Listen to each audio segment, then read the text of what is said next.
Can y'all hear me okay?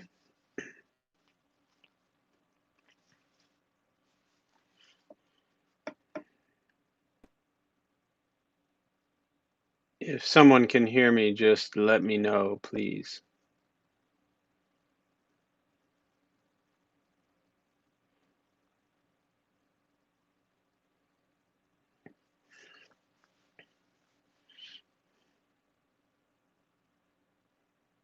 Beautiful.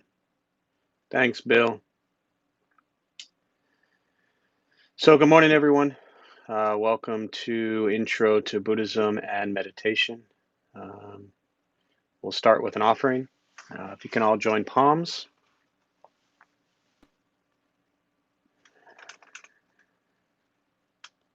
and repeat after me. I take refuge in the Buddha.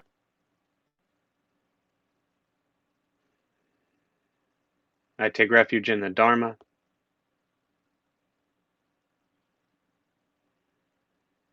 I take refuge in the Sangha.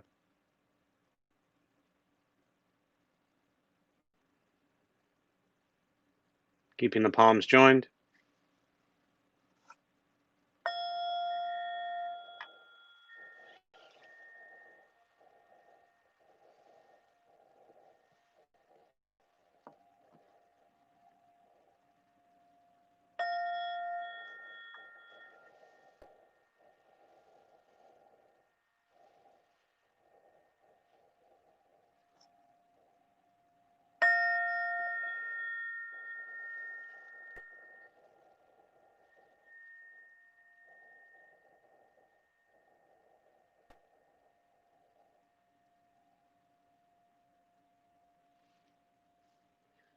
And you can put the palms down.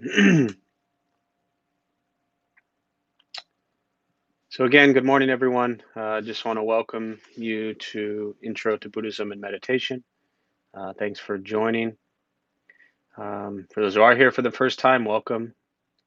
I'd like to start with a question, usually just for the first couple minutes, just to give people time to settle in before we get the meditation started. Um, how about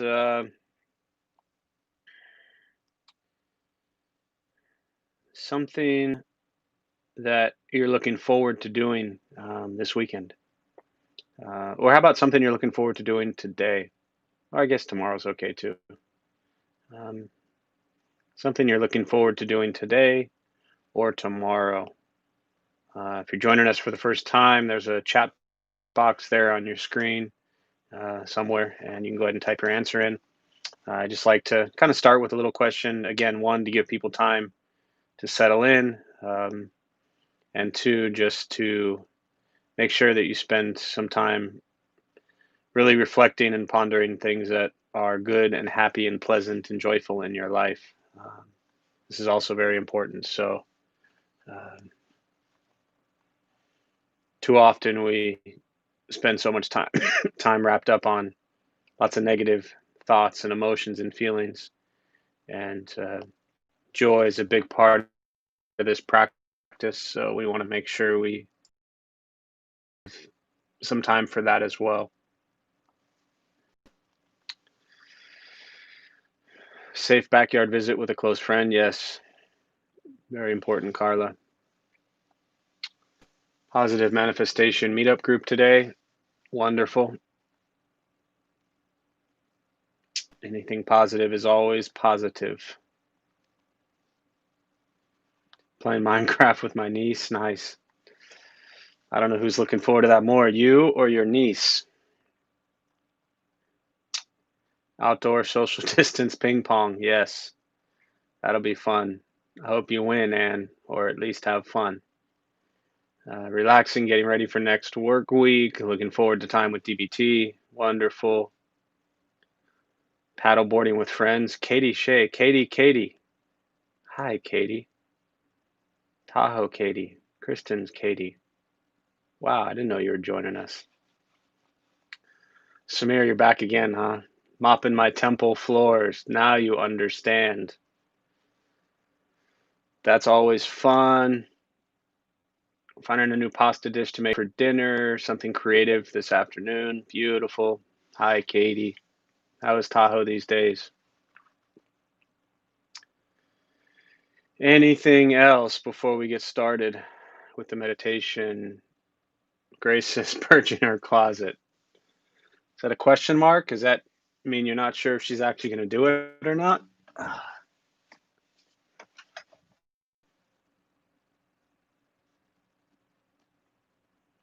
think I lost you there for a second. Everybody back okay? Homemade lemonade, yes. Very nice. Hi, Cynthia. Can never pass up homemade lemonade. All right. Yeah, my phone checked out for a minute, but I think we're back. All right, well, we're going to go ahead and get started with the meditation practice. For those who are joining us for the first time, or just a reminder for those who are always here, a couple things I'll tell you before we begin. Nothing's going to happen to you. You're not going to float away. You won't have any mystical, magical experiences. The mind that races and wanders all day long is not going to shut off. We're not trying to stop the mind. You're not trying to control the mind. You're just trying to observe it as the thoughts come and go. Just recognize them. I'll say things periodically just to drive you back to present moment using sensation of breath or whatever you choose to focus on during the meditation practice. Um, don't expect anything. If you're sitting there waiting for some grand aha moments or deep realizations, you'll be probably pretty disappointed. So we're just going to sit, we're going to breathe. You'll hear sounds. This is life. Inside your room or outside, wherever you are, life is filled with chaos. And the practice of meditation is learning to get quiet and still within all of the chaos. Posture, you just want to be comfortable. If you're on a cushion, often it helps slide into the front third, pushing the stomach forward, allows the back to straighten. If you're on a chair or couch or bed or whatever you're sitting on, same thing. You just want to try to sit up straight, making sure you're comfortable, relaxing the shoulders. Hands can be on the knees or on the lap, whatever is comfortable. I will guide us as we begin. We'll settle into a little bit of silence. Most important with the practice is don't expect anything. We're just going to sit and breathe.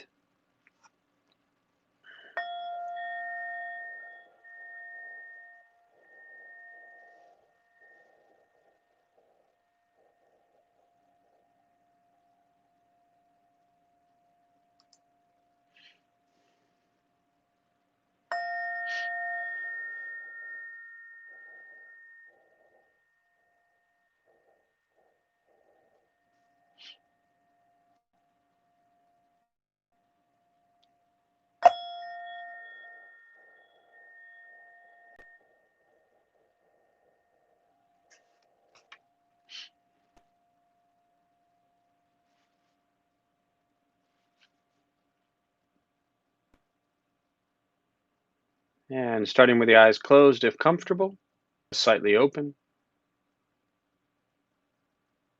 mouth open or closed. We'll start with taking 3 deep breaths slowly.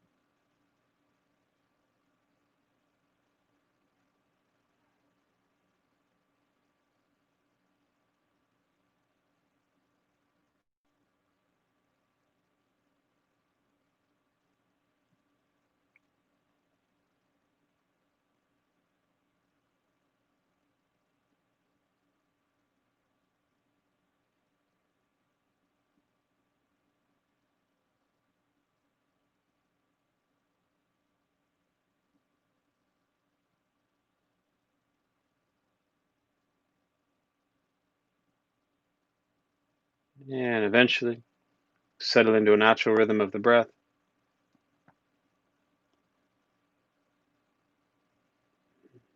Noticing the mind as it wanders, jumping from thought to thought.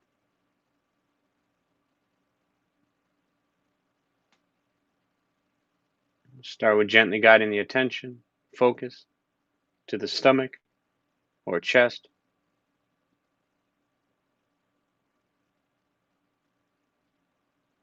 Breathing in, feel them rise. And breathing out, they fall.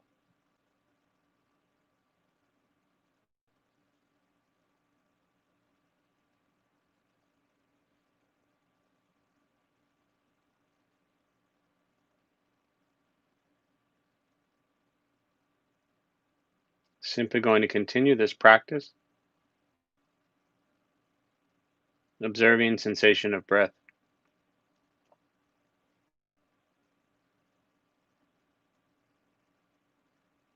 expecting nothing but to sit and breathe.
And as the mind wanders, lost in thought, recognize it, release that thought, return attention, focus to the breath.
Where's your mind? Lost in thought,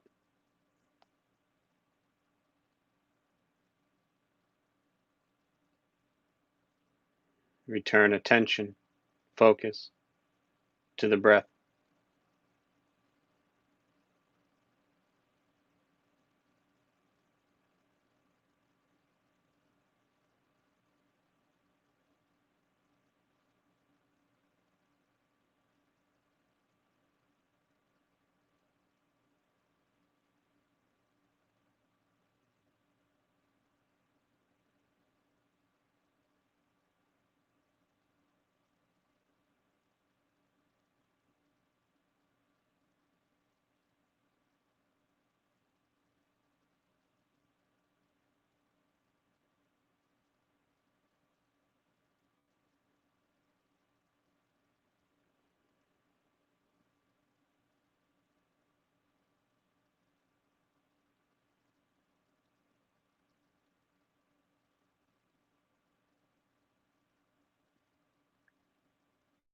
letting go of expectations,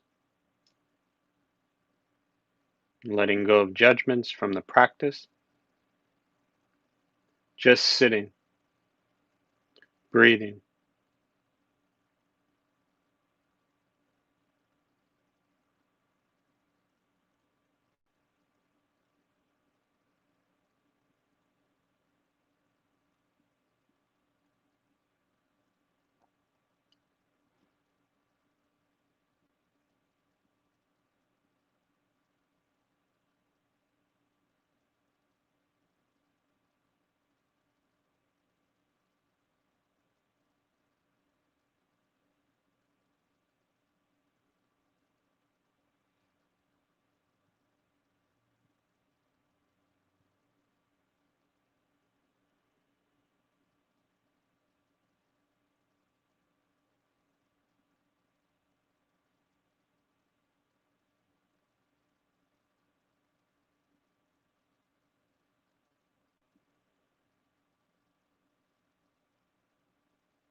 keeping the mind alert,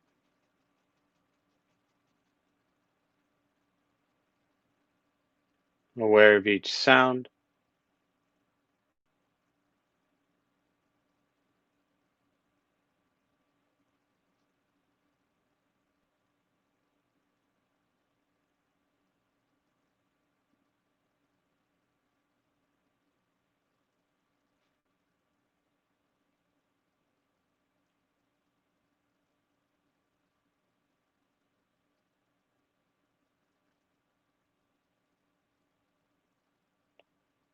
each thought,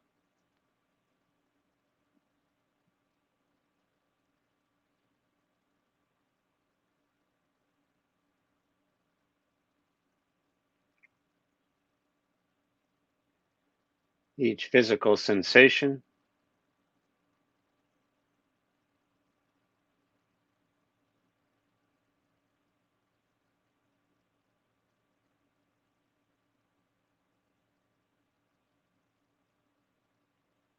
yet concerned with nothing but sitting, breathing.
Breathing in, hollow breath in,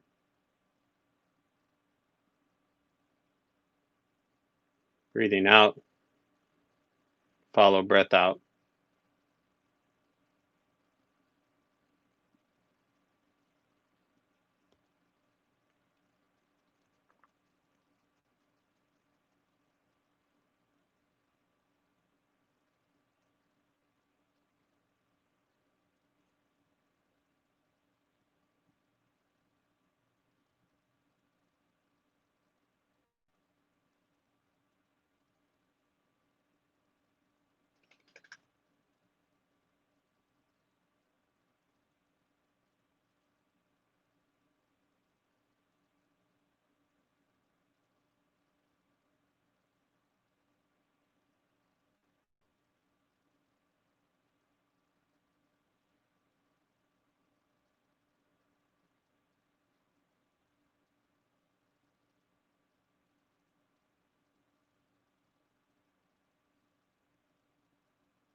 And with the body still, rested,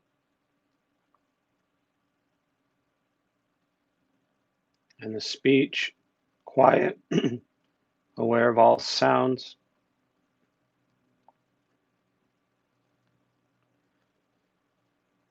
and the mind learning to settle,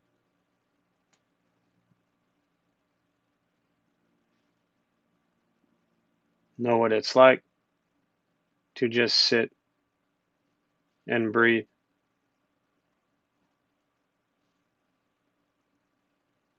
knowing with each breath there's nothing else to do, nowhere else to go, no one else to be.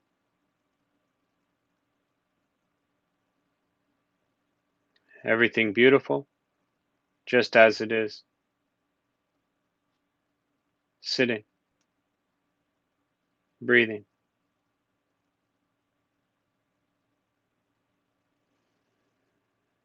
And once again, taking 3 deep breaths slowly,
and as you slowly open the eyes,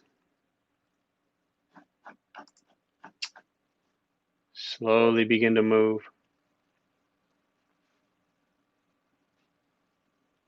And most important, with the practice of meditation, is to recognize how you feel now, immediately after. Compare this to how you typically feel throughout your day. Recognize the difference, if there is one. Ask yourselves how you'd prefer to feel every day for the rest of your life. And realize however you feel now, if it's quiet, calm, and still, or a busy mind, racing mind, whatever you're sitting with at this moment, has nothing to do with anything I said. It's nothing to do with how we sit and hold the hands or cross the legs. It's nothing to do with the sounds around us or anything else for that matter. It has everything to do with your own mind and your own mind's reaction to an external condition. This is what the Buddha called pratitya samuppada, means dependent origination. This is the basis of the Buddha's awakening. The word Buddha simply means awakened. He was a human being, no different than any one of us, who began to understand why he suffered, why he got angry, sad, stressed, anxious. It means for all of us, regardless of where you come from or what you believe in, where you think you're going, your whole life is filled with things that happen. You react. More stuff happens. More reactions. That's it. This practice is learning what it's like to respond to something quietly, peacefully, still. Because for most of us, the way we responded to the last 20 minutes is quite different from how we respond to everything else that's happening throughout our. So all we're working on is closing the gap to where the way you feel now is closer to how you feel always. Just as driven, motivated, productive, successful, whatever that means to you in your respective lives. But with a mind that's steady, clear, focused, distracted by nothing, disturbed by no one. This is not an easy practice. It's not necessarily fun, but meditation is free. Buddhist practice is free. Sitting, breathing, learning to be kind to yourself and everybody else you encounter every moment of your life. People often ask about changing meditation practices. You know, if I ever lead different types or different ways, and you know, there's thousands of different types of meditation practices, but for me, it's the same thing every time. And really, that's what I get from Buddhist teachings: is sitting and breathing is just sitting and breathing. That doesn't change. Now, every meditation practice may be different because you're different. You're different physically, mentally, emotionally, every moment. So, to me, as a baseline, it is important to understand just sitting and breathing so we can then reflect on what's the state of our mind, what's the state of our heart, what's the state of our body. For me personally, if I get wrapped up in all these different types of meditation practices, then I'm too worried about the meditation itself. I'm too focused on the meditation itself. I'm too concerned with trying to do something or get something or go somewhere or be someone. And to me, meditation is not any of that. It's sitting, breathing, and becoming aware of present moment. So for me, this is the, I think, most productive way, or most effective way, I should say, to become aware of present moment. Just be with things as they are. So I'd like to just stop there. And for those who are joining us for the first time, again, welcome. And I really always prefer to just use the rest of the time today to respond to questions, meditation, Buddhist practice, anything you're sitting with, I can address, and we'll go from there. So feel free to type your question or comment in, and I'll go off of those.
Benton, what's up, man? Hi, Jeff. How do you practice responding to social injustice quietly? It makes me sad and upset to see no real change. Um, I think it's a great question, a very heavy question. A few minute response doesn't obviously do justice, no pun intended, to the question. But I think that even if I look at if I as I'm reading your question, real change. I think that often what I've learned from Buddhist practice is the first thing that we must change is ourselves. And so to say that we don't see real change, for me, the first question is, have I really changed?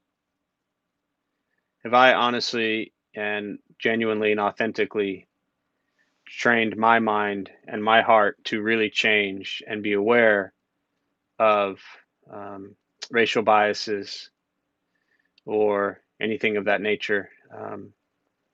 When you look at toxic masculinity, uh, you look at racism, all of these social injustices and inequalities that exist.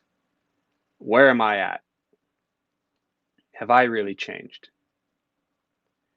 And I always start there. And then from there, I think looking outwards when we say we see no real change, uh, what I see is a lot of people, and again, we're all kind of trapped in these, well, not all of us, but many of us are trapped in these social media worlds and people that we communicate with. And, big picture, we could say there's no real change. But I think on a very small level, people are starting to wake up. More people are starting to wake up. Maybe not the people you want, but more people are starting to wake up and more people are starting to make change in their own lives. And more people are bringing to light so much of the social injustice that occurs today and has for centuries. So change is happening. It doesn't happen as quickly as we'd like. It doesn't happen overnight. And again, as especially for those of you who know me, everything I'm saying, of course, is coming from a privileged white male um, perspective and view. I have just about every privilege in the book. So it's very easy for me to sit here and say what I'm going to say or what I'm saying because I've never experienced what it's like to be a female or to be a person of color or to be in the LGBTQ community. I've never experienced these things personally. I've never experienced what it's like to be disabled. So all of these privileges I have afford me the ability to sit here and say what I'm saying. But I do believe that people are changing and people are waking up, as I was starting to say.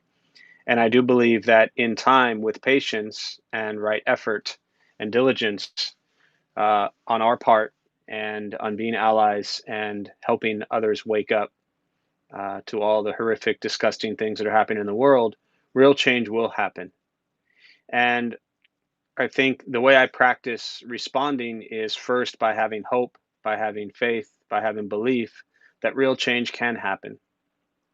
And that's a practice. That's a practice in being honest with myself. That's a practice in listening to others.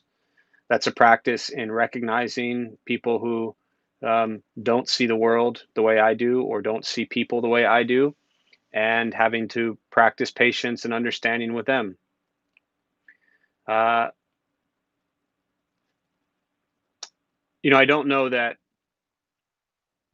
the word that is kind of interesting, you say quietly, whether we're someone who's quietly behind the scenes or whether you're someone who's out there actively, in public and you know, in everybody's face, there's still ways to practice and share coming from a place of love and understanding and compassion, and to not get wrapped up in a world of hatred and anger. And that's the heart of Buddhist teachings is we suffer because of greed, anger, and ignorance, and we overcome that with generosity, compassion, wisdom. So quietly or loudly, always embody the practice of compassion, the practice of generosity, and the practice of wisdom.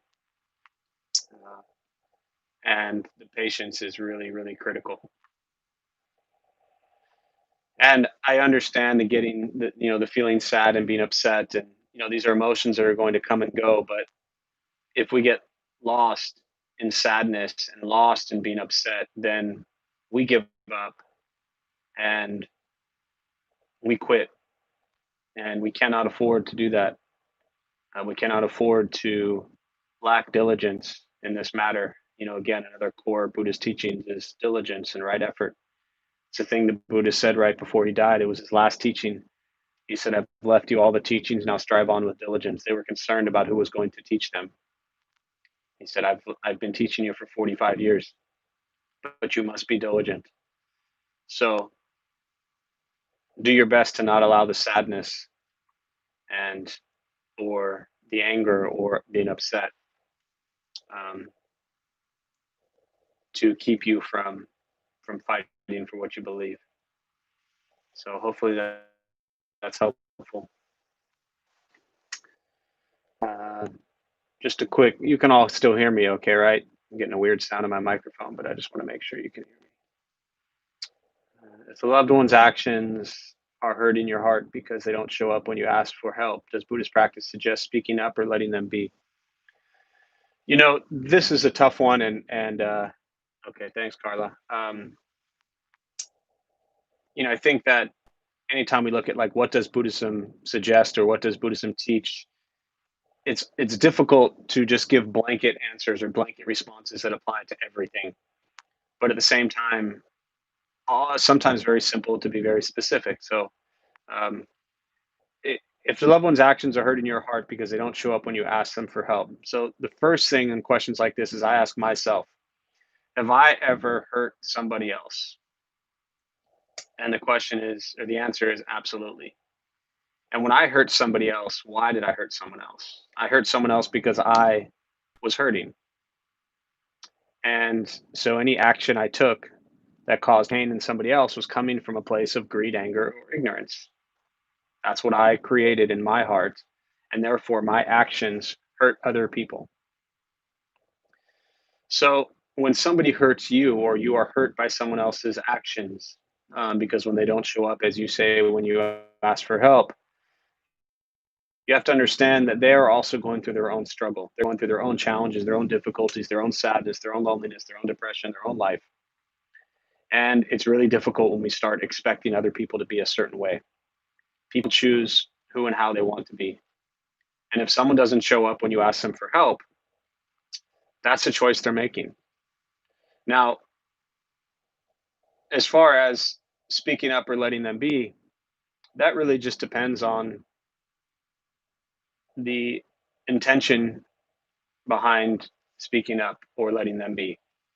If you can, in a kind, gentle way, speak up and let them know that you're hurting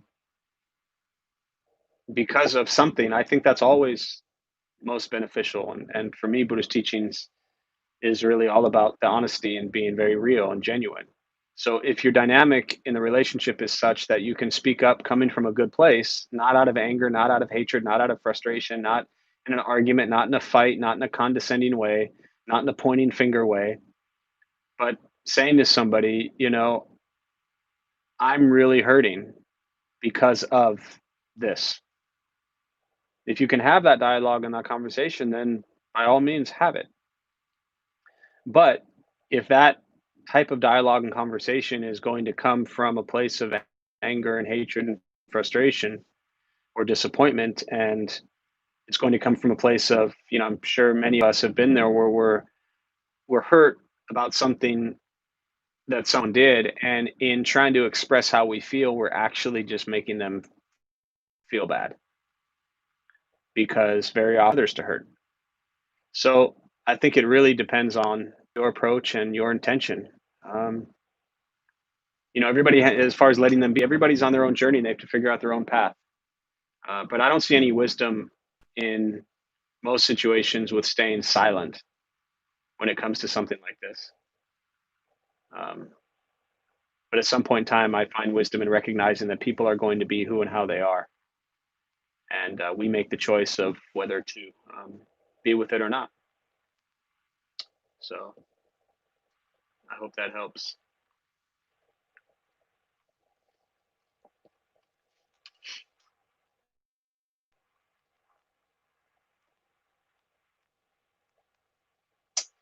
Think good thoughts, but aren't most thoughts from the subconscious mind? Can you explain the connection? Well, sure, but it's your perception um, of a situation. So when we see things with ultimate wisdom and not from greed or anger or ignorance, uh, then the thoughts can be pleasant. Um, when we see things with the eyes of greed, anger, and delusion, then our thoughts are going to be unpleasant. So, again, if you look at the Eightfold Path, the first one is correct views. Can we look at something with wisdom or do we look at something with ignorance? There's one of my favorite quotes is a Einstein quote. He says, "You can't solve the world's problems with the same mind that created them." So if you've been an angry, miserable person for a long time and you use that mind to look at situations, you're going to have unpleasant thoughts. So when you say aren't most thoughts from the subconscious mind, to me that almost insinuates that you're saying you don't have control over those thoughts. But the thoughts, where do they come from? They come only from your view and your perceptions of a situation. And that's it. So I think it's important to understand all thoughts, all thoughts cease to exist from your mind. Nobody else. So important to understand that.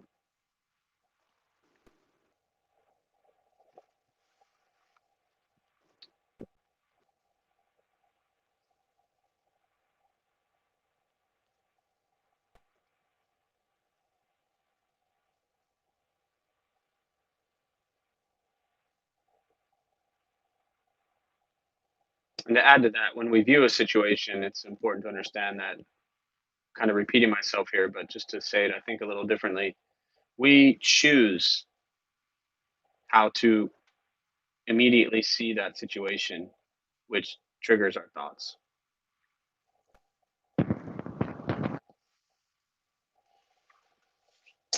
Other questions?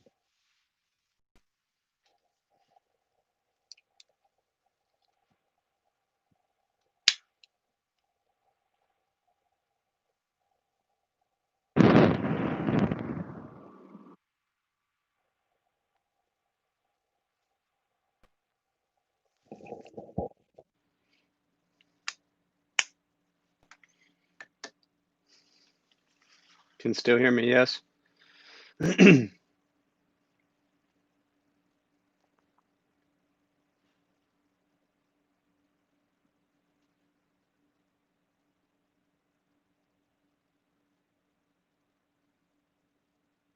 Thanks, Carla.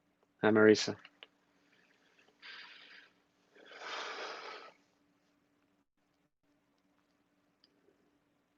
Hi, Marley. Questions, meditation, Buddhist practice, anything you're sitting with.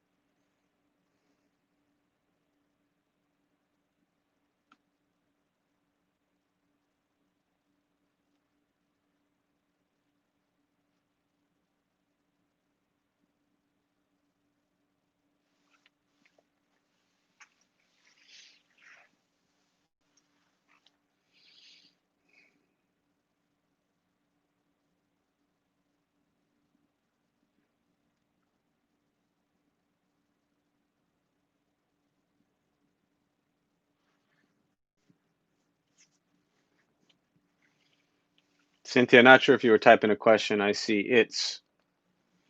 unless you meant to put a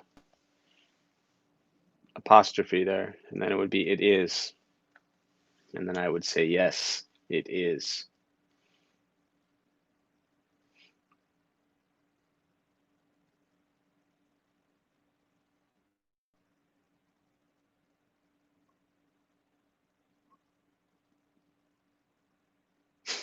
Okay, got it.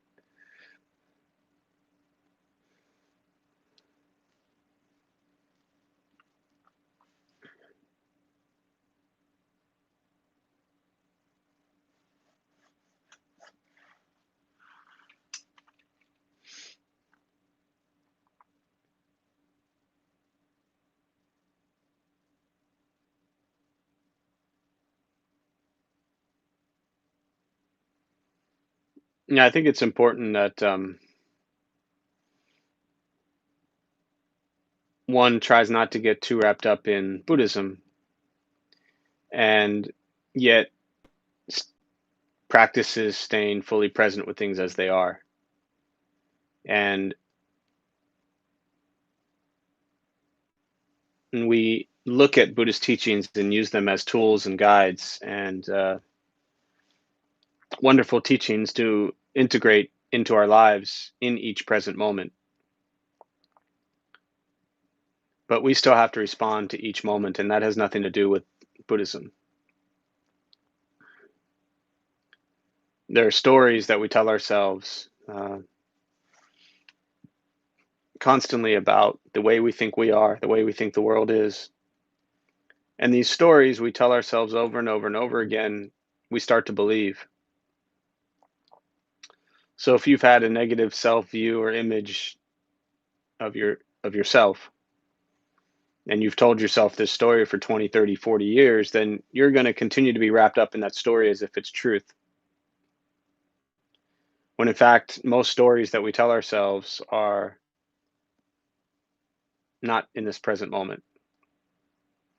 And the view and perception and judgments you have of yourself, I'm not this enough, I'm not that enough, um, are false views that have been put there from stories we've told ourselves for years. So that's to me why one reason why the meditation practice is so critical is it allows us to just sit and be with things as they are and abandon stories. So if we have a lot of fear or anxiety or stress or worries, we're really wrapped up in stories.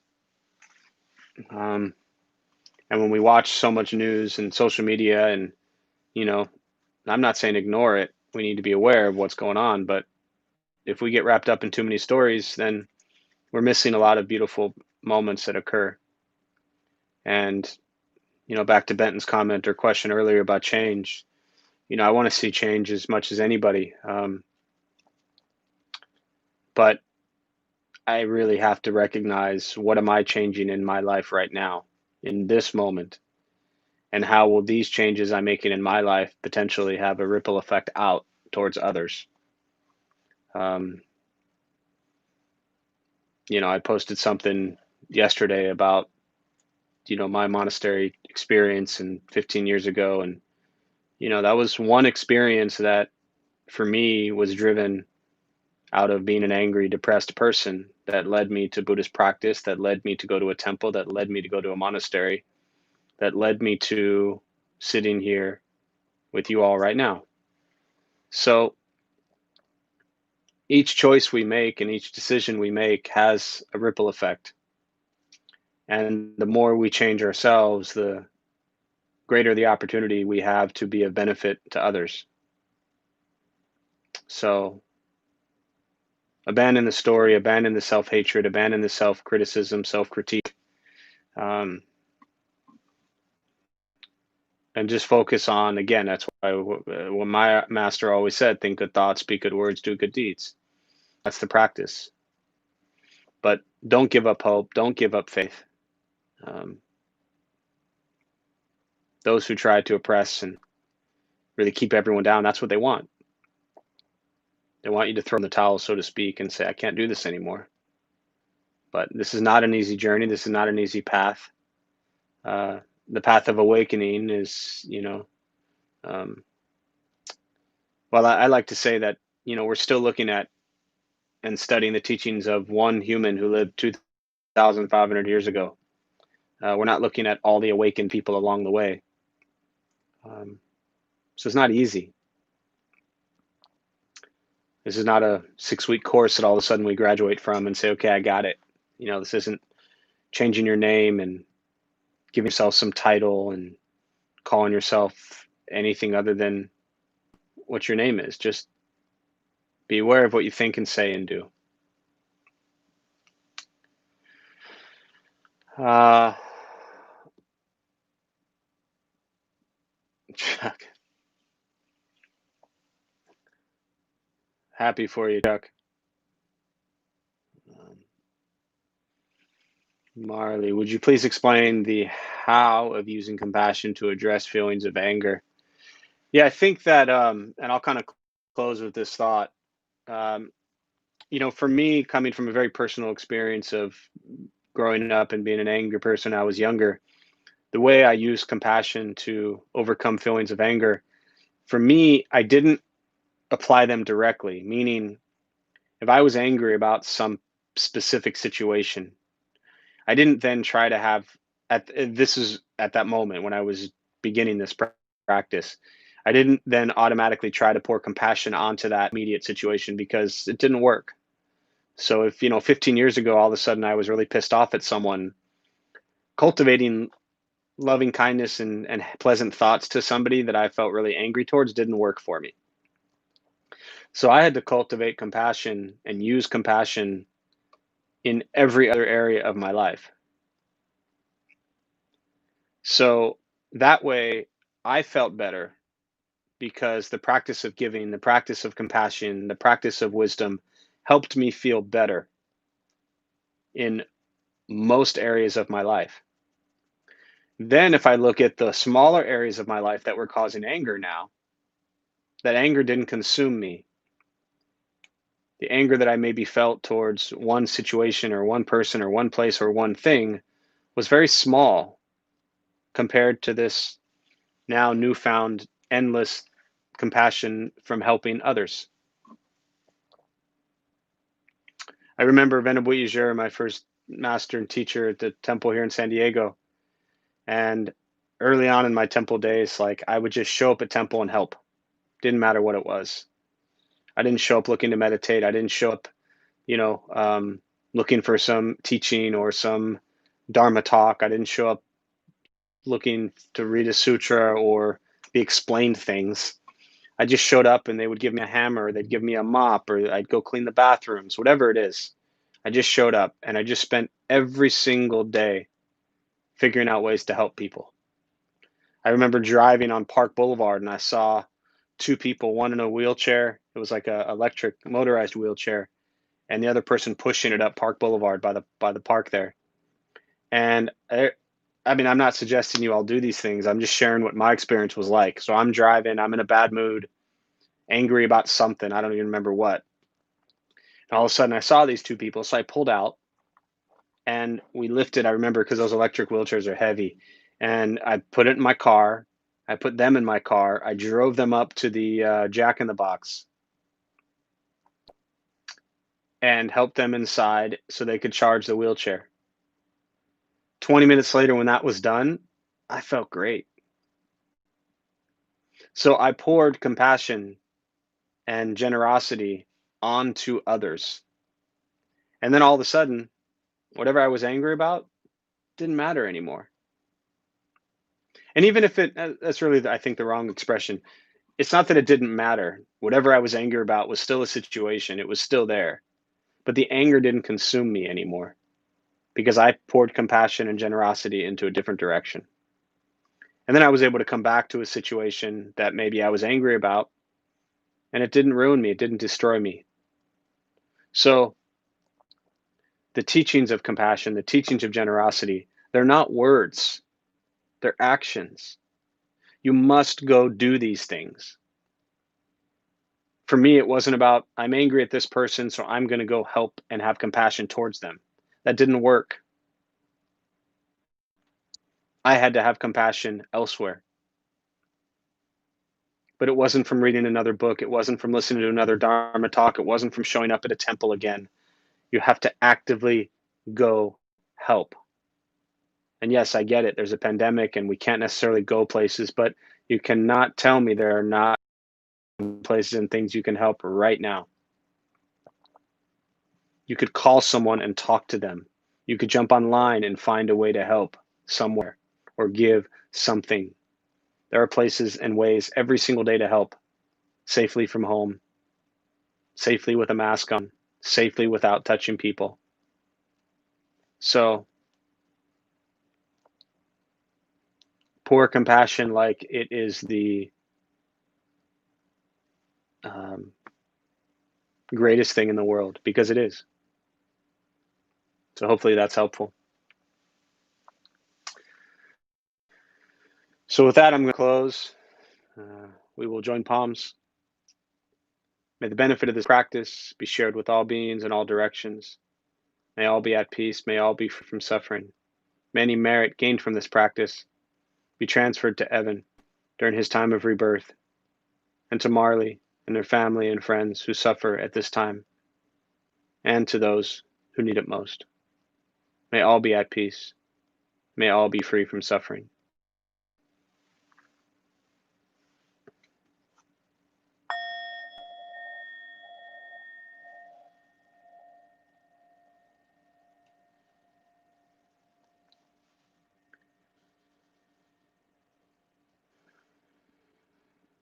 So a few quick announcements before you all head off.